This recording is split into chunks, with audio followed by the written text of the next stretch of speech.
different other groups of drugs that we use in the heart failure, like diuretics, vasodilators, ACE inhibitors, and other drugs that lack positive inotropic effects in heart failure. That we will discuss how they are going to produce a role in the treatment of heart failure.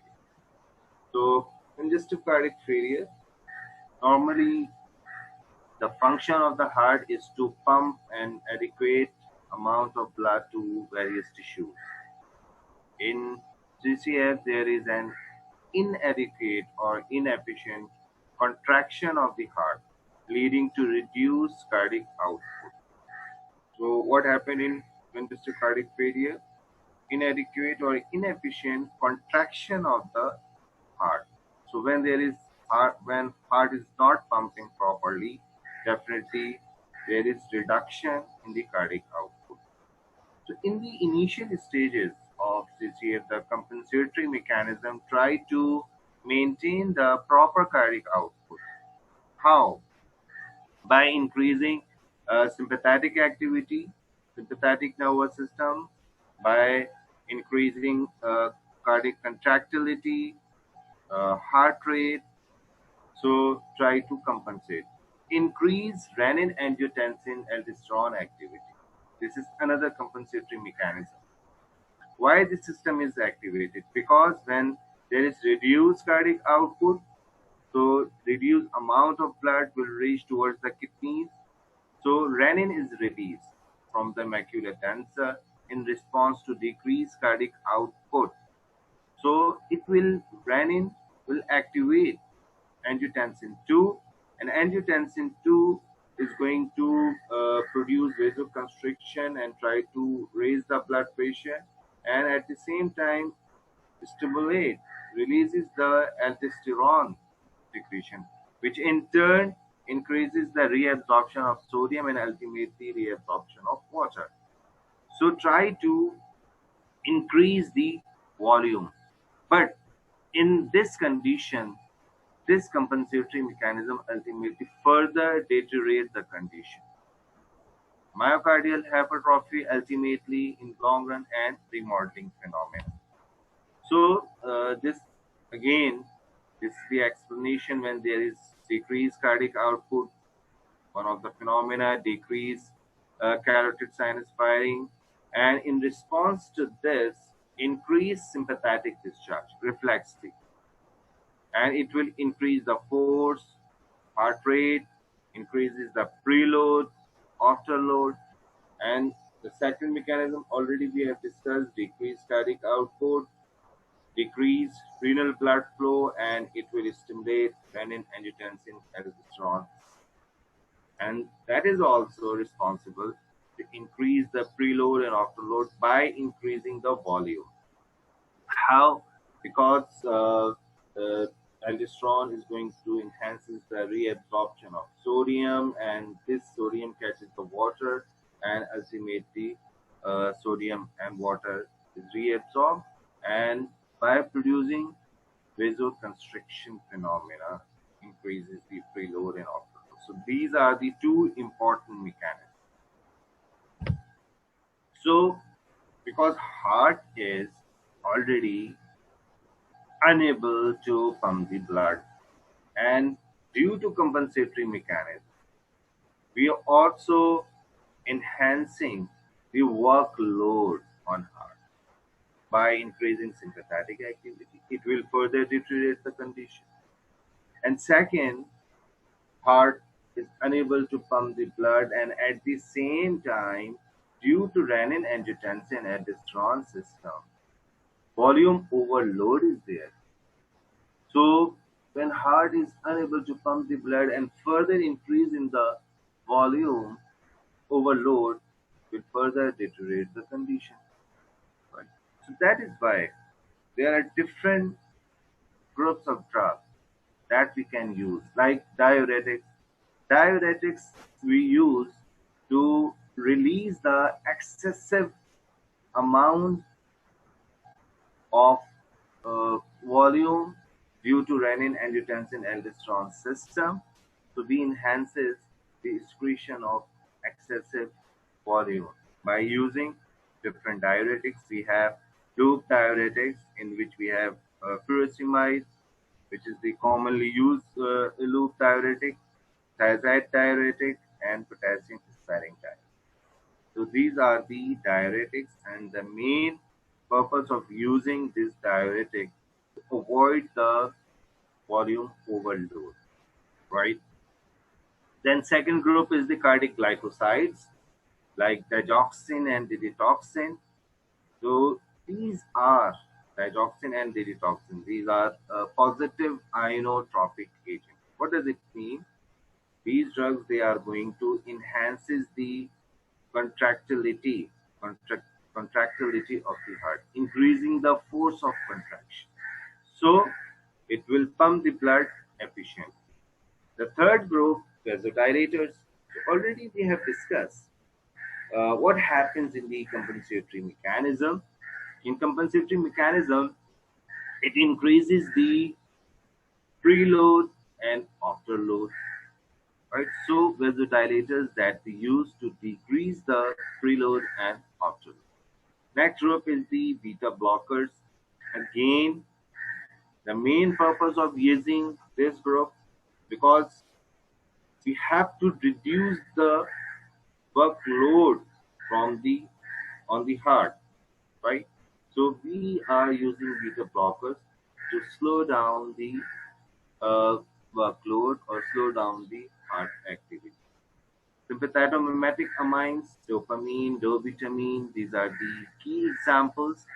Phosphodiesterase, enzyme inhibitor, ambrenin, milrenin, and a brain natriuretic peptide, naziretide. So these are the main drugs that we can use in the treatment of heart failure, and that we will see how we are using these drugs. So number one, diuretics.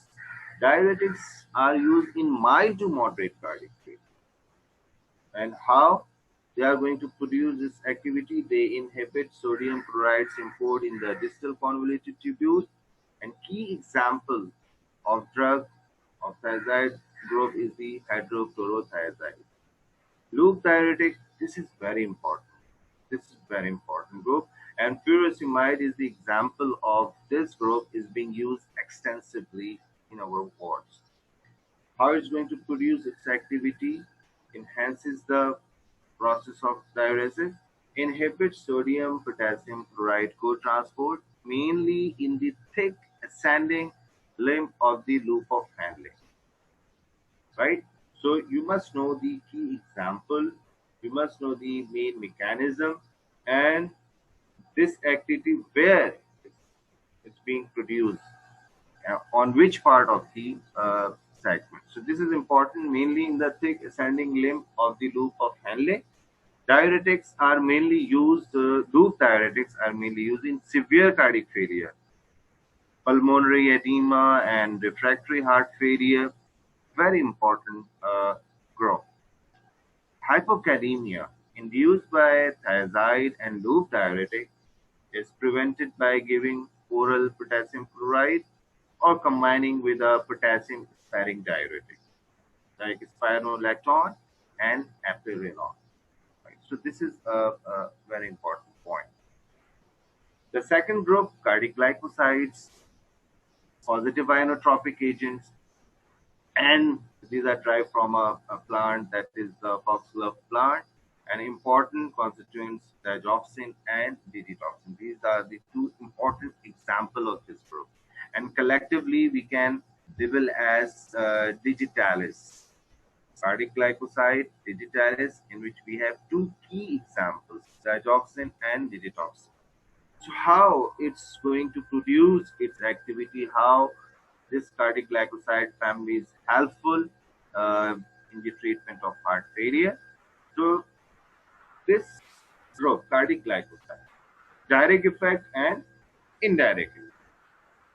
Direct effect, when the inhibition of cardiac sodium potassium ATPase enzyme, when there is inhibition of this enzyme, results in increased intracellular sodium, right?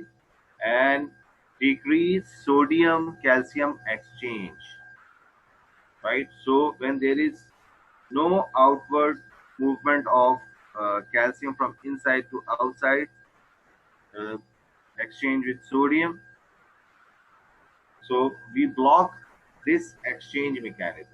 Normally, that we will see in the subsequent slide, then you will understand. Initially, increase intracellular sodium. Second step is there is no exchange of sodium and calcium. Increase intracellular calcium and increase calcium release from sarcoplasmic reticulum. And increased calcium is responsible to produce actin and myosin filament overlapping interaction, so increase uh, contractile force.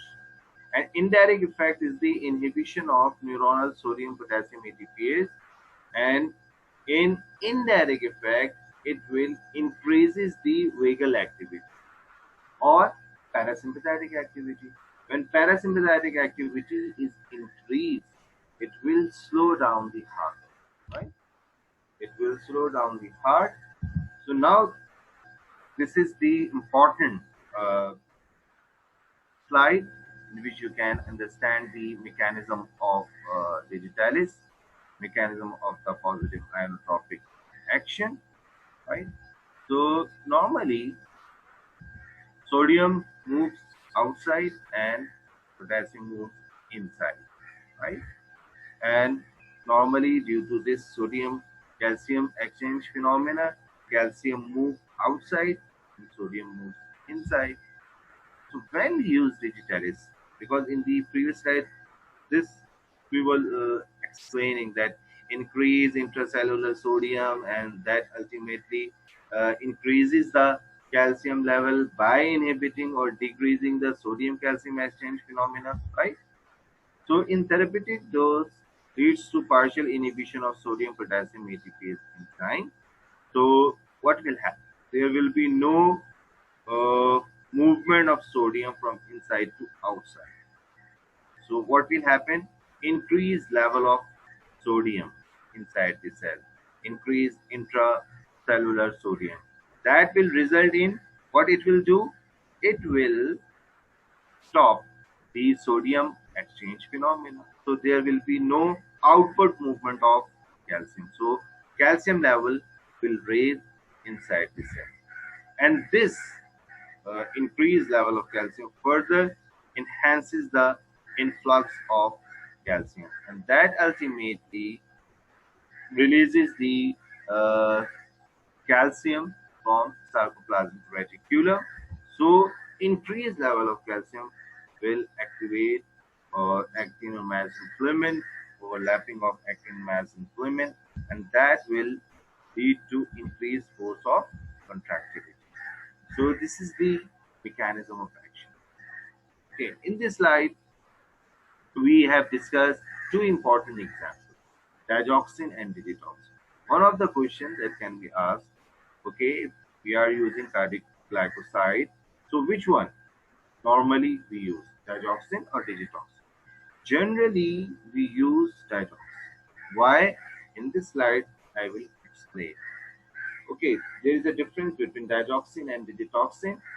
Oral absorption of digoxin is 60 to 70%. If we compare the oral absorption of digoxin with digitoxin, digitoxin oral absorption is far better if you compare with digoxin. But I am telling you that digoxin is being used more commonly clinically than digitoxin, right? But keep this point in your mind. And the plasma protein binding here, plasma protein binding is more with digoxin, extremely more, extensively more. Like in case of digitoxin, 97%, but in case of digoxin, just 25%. So is there any clinical importance? Yes, because increased chances of drug-drug interaction related to digitoxin, right, as compared to digoxin. Here, digoxin is far better, leads chances of drug-drug interaction. And the third important point, the plasma half-life. digoxin having 32 48 hours plasma half-life, and digitoxin 5 to 7 days. So here, this is important point because how many half-lives are required to achieve the steady state concentration or constant concentration? 5 to 7 half. 5 to 7 half. Now you can imagine. Now you can imagine for persistent effect, for persistent positive inotropic effect, we are required. If we just take example of digitoxin, okay, 5 multiplied by 5, 25 days. It will take 25 days to achieve the steady state concentration. But as compared to digitoxin, digoxin having a half-life of just 30 to 48 hours. So early response can occur if you use digoxin. Yeah. Route of elimination, digoxin is eliminated through renal route and digitoxin is eliminated through hepatic route. Another important point, clinically we are preferring digoxin, right? Because of shorter plasma half-life as compared to digitoxin, right? But if a patient having renal failure, so in that situation, we'll have to prefer digitoxin because it is eliminated through hepatic route. Now the adverse effects. Digoxin has a narrow margin of safety. Monitoring of serum digoxin, electrolyte levels, and electrocardiogram ECG are important during digitalis. What are the extracardiac effects? Extracardiac effects related to GIT. Early symptoms of toxicity are anorexia, nausea, and vomiting, which are due to GI irritation and chemoreceptor triggers on stimulation. Right? And CNS effects include headache, confusion, restlessness, disorientation, weakness, visual disturbances, and altered mood and hallucination. Skin rashes and gynecomastia can occur occasionally. Cardiac effect, this is an important point, digitalis can cause any type of arrhythmias. Any type of arrhythmias. Right? What are the factors affecting digitalis toxicity? Age. Elderly patients are more susceptible to digitalis toxicity due to declining renal and hepatic function. Route. Intravenous digitalization carries more risk than oral route. Third important point, hypokalemia increases the binding of digoxin to sodium potassium ATPase and enhances its toxicity. Here, one important point I just want to correlate with you. In heart failure, one of the problem is the development of edema or pulmonary edema due to renin-angiotensin-aldosterone system activation, which is responsible to produce salt and water retention. And we are using diuretic. So if a patient is on diuretic, especially on loop diuretic or thiazide diuretic, and we know loop diuretic or thiazide diuretics both are responsible to produce hypokalemia. So if a patient is on cardiac glycoside, we'll have to be very, very careful, or we have to monitor the potassium level because hypokalemic state can increases the uh, or enhances the toxicity. So we'll have to see the patient. If a patient is already on thiazide diuretic or loop diuretic, we'll have to combine with potassium sparing diuretic as well in that patient to avoid the toxicity. Hypercalcemic state and hypomagnesemia enhances digoxin toxicity. This is another very important point. So these are the points that can be asked in the exam. Hypothyroidism, hypoxia, renal failure, and myocarditis are predisposing factors to digitalis toxicity. So how we can treat the digoxin toxicity? Shift the patient to coronary care unit (CCU), stop digoxin and potassium depleting diuretics like thiazide or loop diuretics, potassium fluoride orally or intravenously is the drug of choice for tachyarrhythmias, even when the serum potassium level is normal.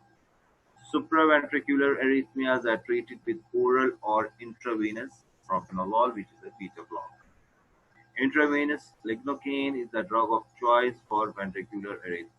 In the previous slide, already we have discussed the major problem or the major concern related to digitalis use. It may induce any kind of arrhythmia. This is one of the major.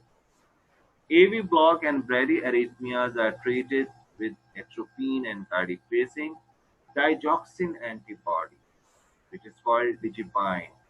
It is used, this digoxin antibodies, because this is a question that is asked in the exam. But important point, using of digoxin antibodies, these are not the first option towards the treatment of toxicity, last option, right?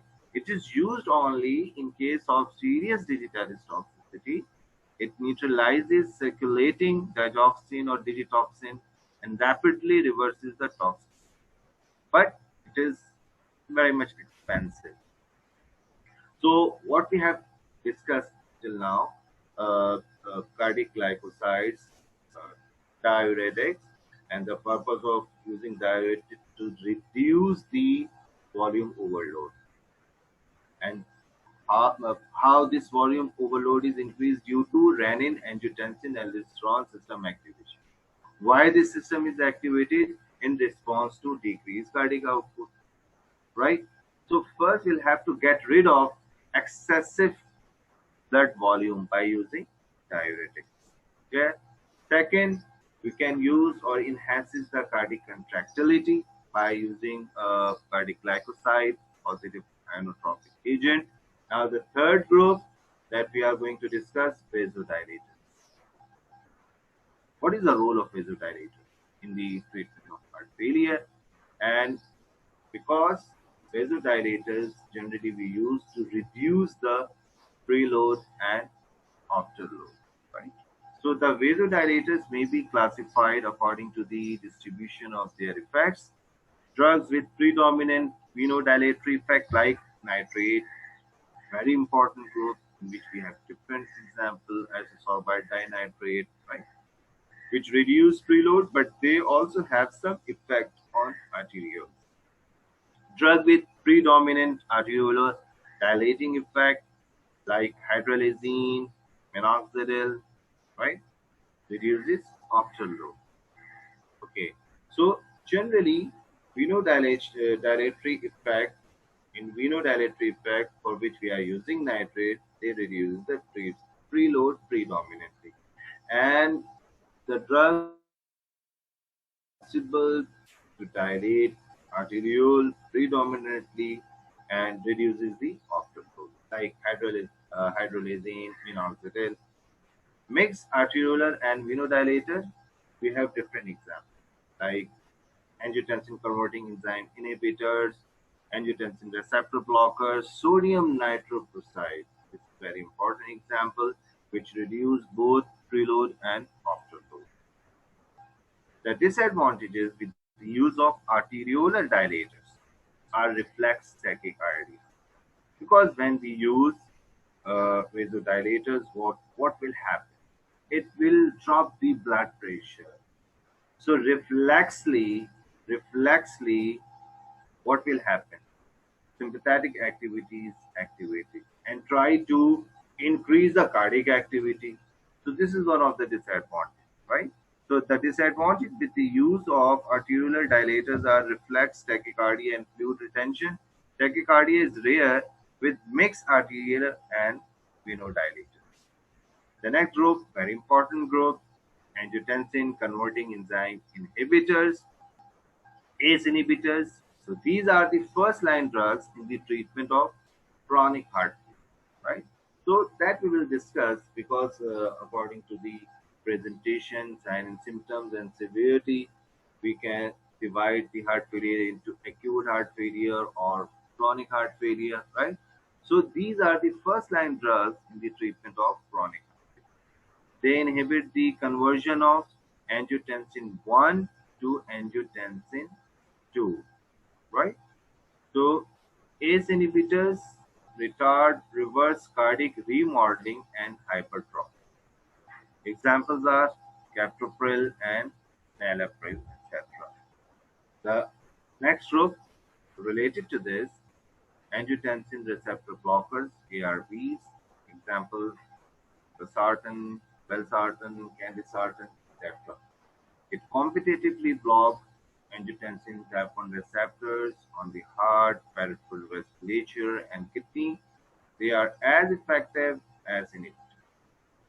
ARBs are mainly used in patients who cannot tolerate angiotensin-converting enzyme inhibitors because of cough, angioedema, and neutropenia.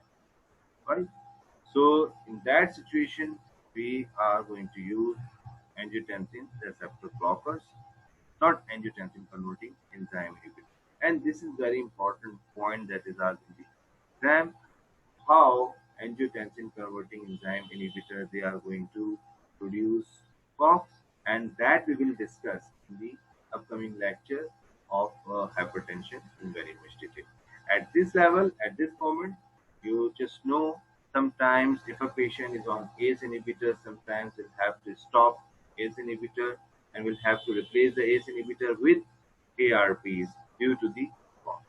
Intravenous sodium nitroprusside and intravenous nitroglycerin are used for severe heart failure. The next group is the beta blockers, and important beta blockers that we use in the heart failure are metoprolol, bisoprolol, nebivolol, and carvedilol. So these are the specific beta blockers that we use, or they are helpful in the treatment of heart failure. Long-term therapy with these beta blockers improves symptoms, reduces hospitalization, and decreases mortality in patients with mild to moderate heart failure. Right? The exact mechanism of action is not clear. What is the basically what is the actual mechanism of action as far as the role of beta blockers are concerned in the treatment of heart? It could be due to beta-adrenergic blockade resulting in an improvement in left ventricular structure and function. Now, this is very important example. I have a bradine, and this is the example of inhibitor of sinoatrial pacemaker. It causes reduction of heart rate that reduces oxygen demand because this not belongs to beta block, but this is one of the drugs that is being used clinically, right? Because it decreases the heart rate just like beta blockers. So that is why I have mentioned this example, this important drug in this slide. I have a bradine, right, which is an inhibitor of sinoatrial pacemaker, and that will causes reduction of heart rate that reduces oxygen demand. Another group is the sympathatomimetic amines, in which we have important examples, dopamine and dopamine, and these are used in acute heart failure, and they provide symptomatic relief in patients with ventricular dysfunction. So these are the positive ionotropic agents, and these are the examples of positive ionotropic agents other than cardiac glycosides. And cardiac glycoside basically we use in chronic heart failure generally. This is important. But in the acute heart failure, right, we provide the symptomatic relief. We provide the positive ionotropic effect by giving sympathatomimetic amines in our emergencies by using dopamine and dopamine. Important. The next group is the phosphodiesterase enzyme inhibitors, and examples are amrenin and milrenin are selective phosphodiesterase enzyme inhibitors. So why we are interested to inhibit this phosphodiesterase enzyme? Because phosphodiesterase enzyme is responsible to degrade cyclic AMP level, right? So when we use these drugs, amrenin and milrenin, it will inhibit the phosphodiesterase enzyme, So there will be no degradation or breakdown of cyclic AMP. So ultimately the level of cyclic AMP will raise, and that will exert uh, both positive inotropic effect and vasodilating. They are administered intravenously. They are used for short-term treatment of severe heart failure. This is important. In the last slide, that I will explain what are the major groups that we use in the chronic heart failure, or what are the groups that we use in chronic heart failure. Okay? The adverse effects of ambrinan include nausea, vomiting, arrhythmias, thrombocytopenia, and hepatotoxicity. Milrinone is more potent than ambrinan that doesn't produce thrombocytopenia. Okay, this is very important group. Brain natriuretic peptide, nasritide, which is the recombinant form, which is the synthetic form. Nasritide binds to natriuretic peptide receptor, and it will increases the cyclic GMP level and result in vasodilatation, used in acutely decompensated congestive heart failure. Right now, this is the summary, because during Ramadan we have short period of time, just 40 minutes, so that is why I've tried my best to focus the main points, at least important points, with you. So this is the summary, right? So target or drug class like sodium potassium ATPase inhibitors, that already we have discussed, that is the digoxin. Or rather, if we say cardiac glycoside, so if we say in cardiac glycoside we have two examples, digoxin and digitalis. That is also called digitalis, but clinically we are using digoxin. Why? That already we have discussed. Clear? Mechanism of action: increase calcium, right? Increase cardiac contractility. And how it's going to increase calcium? Already we have discussed the mechanism of cardiac glycoside, right? Important point. So the role of this group mainly in chronic heart failure, right? We cannot use this positive inotropic agent in the acute treatment or acute stage heart failure. Second important drug class or group, renal sodium transporter inhibitors, right? So we have different group of diuretics, like the key diuretic group, is the loop diuretic. An example is furosemide, and spironolactone is the example of potassium sparing diuretic. And another example like hydrochlorothiazide, and that belongs to thiazide diuretic. And mechanism: reduce preload and afterload by enhancing the excretion of overloaded volume due to activation of renin angiotensin aldosterone system. Clear? Acute and chronic heart failure. In both heart failure, this is one of the important groups that we use in the treatment of heart failure, whether acute heart failure or chronic heart failure. The next group already we have discussed, angiotensin converting enzyme inhibitors. The key example is the captopril, and reduce preload and afterload, and reduce remodeling phenomena. This is important because this is one of the groups that can prevent the remodeling phenomena. What do you mean by remodeling phenomena? Because if there is persistent heart failure activities due to compensatory mechanism, ultimately hypertrophy of the heart, right? So this can be prevented by using ACE drug. Okay, and again, this ACE inhibitor group, whether ACE inhibitors or angiotensin receptor blockers, considered to be the first line group as far as the treatment of the chronic failure. Okay, beta blockers, carvedilol, metoprolol, bisoprolol, and others, reduce afterload, reduce remodeling. And again, this group generally we use chronic stable failure. Beta agonist, right? dopamine and dopamine. That is called as the cytomimetic amines. Already we have discussed.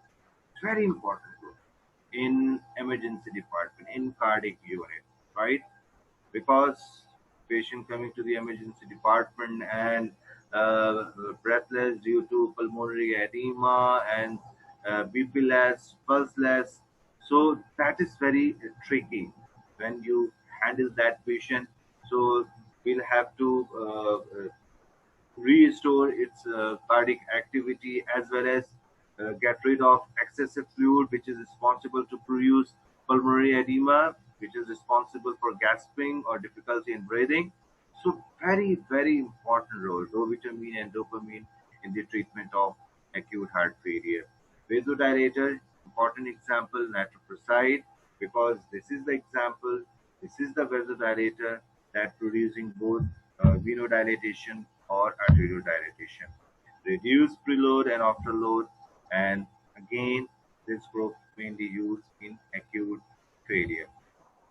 Phosphodiesterase enzyme inhibitor, already we have discussed, like milrinone or mechanism of action is the vasodilatation as well as it increases the contractility. Again, the role of this group in acute failure. And natriuretic peptide, nasalitide, which is the example, and it produces vasodilatation, reduce preload and afterload, and some diuretic effect, and can be used in the acute failure. So now you can see in chronic failure, we are using sodium potassium ATPase inhibitors, role of diuretic, ACE inhibitor, beta blockers, but in acute failure, major group that we are using, like again loop diuretic, important diuretic and main diuretic that we use in acute failure, and beta agonist, vasodilators, phosphodiesterase inhibitors, and natriuretic peptides. These groups that we use in the treatment of acute failure, right? So this is all about the important drug group that we use in the treatment of heart failure. So any question? Because most of the points that we will discuss or that will be discussed in the upcoming lecture of hypertension. Hello, can my host hear me?